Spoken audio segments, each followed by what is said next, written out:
예, 안녕하세요. 박준호입니다. 오늘 3월 9일이군요. 월요일 방송하겠습니다.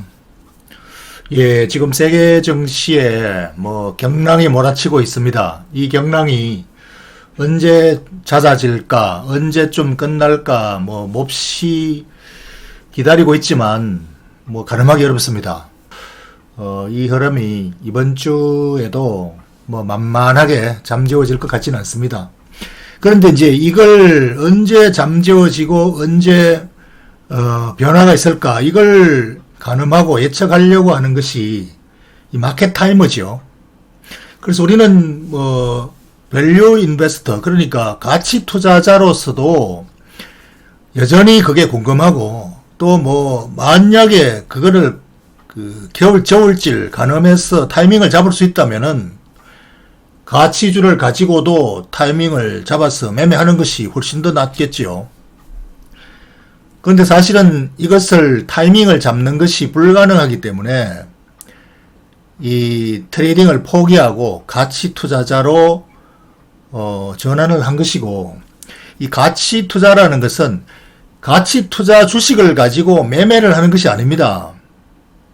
그러니까 가치 투자자가 이걸 타이밍을 잡으려고 열심히 고뇌를 할 필요가 없어요. 그게 맞춰서 매매를 할 생각이라면은 그걸 못하기 때문에, 불가능하다고 판단했기 때문에 가치 투자를 하는 거거든요. 그래서 매매를 할 타이밍을 포착을 하는 그런 노력은 안 해도 된다, 이렇게 말씀드릴게요, 미리. 그래서 현재 이 상황에서 우리가 가치 투자자로서는 어떻게 대응을 하고 어떻게 포트를 가지고 가야 되는가, 이걸 다시 정리를 하는 것이 중요하지요. 그래서 현재 이 경랑을 어떻게든 막아내고 방어를 하기 위해서 전 세계가 지금 공조에 들어갔습니다. 미국 중앙은행이 긴급 금리 인하를 했고, 그것도 평소의 금리 인하 폭의 2배의 아주 강력한 처방을 내렸고, 그에 따라서 이제 조만간 유럽도 ECB에서도 공조가 나올 것이고, 우리 한국도 아마 조만간 공조가 나올 겁니다. 그래서 이제 금리의 정책은 전 세계가 공조화를 하고 있고, 세계가 공동 대응을 하고 있다, 이거죠. 그래서 이게 이제 현재의 상황인데, 결국은 이렇게 해서 전 세계가 이제 금리 인하 릴레이를 계속하면서 제로금리 시대로 가는 거예요. 지금 현재 미국에서 이미 이제 선방을 했고, 그 다음에 한국도 마찬가지로 공조가 나온다. 이걸 당연한 사실을 우리가 받아들여야 됩니다. 과연 약발이 먹힐 것인가, 이걸 방어해낼 것인가, 그걸 가지고 회의론자도 있고 또 믿음이 작용하기도 하고, 지금 아주 혼란 중에 있죠. 그래서 미국 10년물 금리가 반등을 좀 하다가 이런 돌발 악재를 역풍을 만나가지고 그냥 1% 이하, 제로 0.7577이니까 이제 제로금리라고 봐야 되죠. 제로금리의 시대다, 이렇게 이제 들어왔다, 이렇게 말해야 되겠습니다. 이 제로금리가 이제 더 이상 내려갈 데가 없으면 어떡하느냐, 키겠느냐 하는 회의론이 나오는 것도, 지금 이제 제로금리가 다 됐는데 더 이상 또 더 낮춰서 방어를 할 실탄이 없다. 그러니까 이게 한계가 있지 않느냐. 이게 이제 제로 이하의 금리, 마이너스 금리가 있을 수 있느냐, 이건데, 마이너스 금리 당연히 있죠. 지금 유럽도 제로 금리고, 지금 5분에 내리면 마이너스 금리로 들어갑니다. 독일 금리는 이미 마이너스고요. 그래서 마이너스 금리라는 것은 은행에 예금하면은 이제 보관료를 내야 되는 거죠.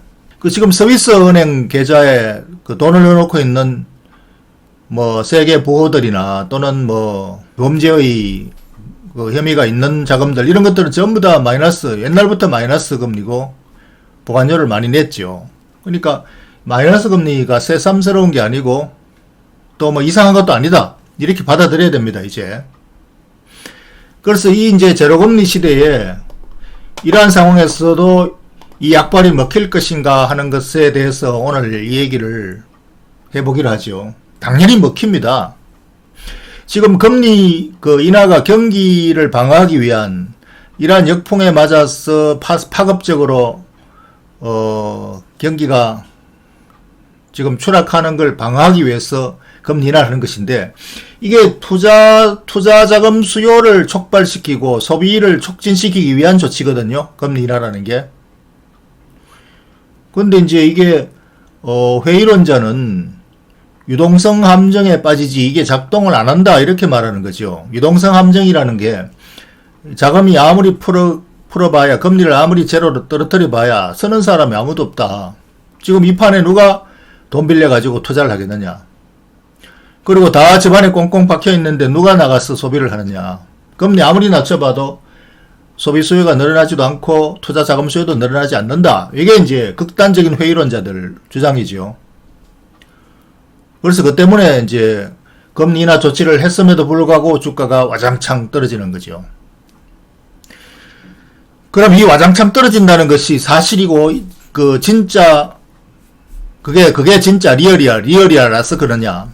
그게 아니죠. 이 심리이기 때문에 그런 공포 심리에 매도하는 사람이 많으면은 주가는 떨어지는 것이죠. 그래서 이 투자 자금 수요라는 것은 예를 들어서 지금 금리를 인하하면은 신규 투자는 뭐 별로 효과가 없겠지만 이미 기존에 타격을 입고 있는 자영업자나 제조업자들이 자금 부담은 줄여주는 거죠. 대출 이자 부담을 줄여드는 거니까 효과가 있는 거죠, 그만큼. 그리고 또 소비 심리도 그만큼 줄어드는 그 비용에 대해서만큼 소비 여력이 늘어나는 거니까 소비 심리가 당연히 뭐 그만큼 올라가는 거고, 그 정도는 효과가 있는 거죠. 그래서 이런 경우에 그러면은 이제 제로금리가 당연히 받아들여지는 이런 시대에 앞으로는 이제 지금 채권 가격이 자꾸 올라간다 그러는데, 자금이 이제 글로 몰려서 주식 팔고 채권으로 사니까 채권 가격이 올라가죠. 그러니까 채권 가격이 올라가니까 채권 금리가 제로금리가 되는 거잖아요. 이 비싼 채권 10년물을 갖다가 사봐야 10년 동안에 0.7% 이자 준다. 이제 좀 더 가면은 이제 이자가 없다. 그러니까 이게 채권 금리가 제로가 되는 거니까 이제 이자 하나도 안 받아도 그냥 채권 사겠다. 이게 이제 극단적인 채권 보유 심리죠. 그러면 채권을 가지고 있거나 또는 은행에 예금을 해놓고 이자 하나도 안 받고 그냥 그대로 가지고 있다. 이럴 경우하고 주식에 3% 배당금을 받는다면은 이게 장기적으로 가면은 누가 위너가 됩니까? 그런데 이 주식이 이제 지속 가능한 주식이라 해야 되죠. 지속 가능한 기업이라 해야 되죠. 그래서 이게 가치주라는 거죠. 가치주에 투자하는 이유가 지속 가능한 영구 성장한 그 가능성이 있는 그 기업을 사는 거지요. 그래서 이것이 이제 이 주식을 가지고 매매를 해서 트레이딩을 해서 이익을 내겠다, 시세차익을 내겠다는 게 아닙니다. 채권을 가지고 그냥 오랫동안 가지고 있는 것보다 주식을 오랫동안 가지고 있겠다 하는 이 가치 투자죠. 그래서 현재 이 타이밍을 잡으려고 언제 이 타이밍을 절묘하게 잡을 수 있을까, 이 고민을 할 필요가 없습니다. 이걸 못하기 때문에, 마켓 타이머가 불가능하다고 선언을 했기 때문에 밸류 가치 투자를 하는 거지요. 이 금리 인하 효과에 대한 믿음, 금리 효과가 작동을 하겠느냐 하는 그 믿음에 해당되는 것이고, 이 회의론이 이거 뭐 소용없을 것이다. 그럼 이 가치 투자 못하는 거예요. 금리 인하가 무슨 소용이 있겠느냐 이렇게 해버리면. 그래서 이 가치 투자라는 것은 기본의 그 가치 투자 철학의 기본 배경에 깔려 있는 이러한 거에 대한 정부의 그 중앙은행의 정책에 대한 믿음이 기본적으로 있어야 되고, 그래서 이게 기본적인 믿음이 이거예요. 우주가 빅뱅으로서 탄생을 했고 지구는 끝없이 성장을 하고, 이 빅뱅 이론에 보면은 수축과 확장을 반복하면서 계속 성장한다라는 게 기본 이론이잖아요. 그와 마찬가지로 인류도 계속 번영 성장한다는 것이고, 기업도 마찬가지고, 이게 이제 자본주의가 깔고 있는 배경 기본 믿음입니다, 이게. 이 믿음이라는 게 황당한 것이 아니고 자연과학 법칙에 근거를 하고 있는 거예요. 빅뱅이라는 자연과학 법칙에. 그래서 경제학의 기본 가정도 여기에 근거하고 있습니다. 경제학의 큰 기본 가정은 두 가지입니다. 영구성장론. 영구성장이 뭔데? 이 빅뱅을 근거로 한 게 영구성장이죠. 경제가 어떻게 영구성장하는데? 그 다음 두 번째로는 사이클 이론입니다. 확장과 수축을 반복하면서 계속 성장한다. 그래서 그 사이클을 가지고 계속 위로 올라가는 게 이게 바로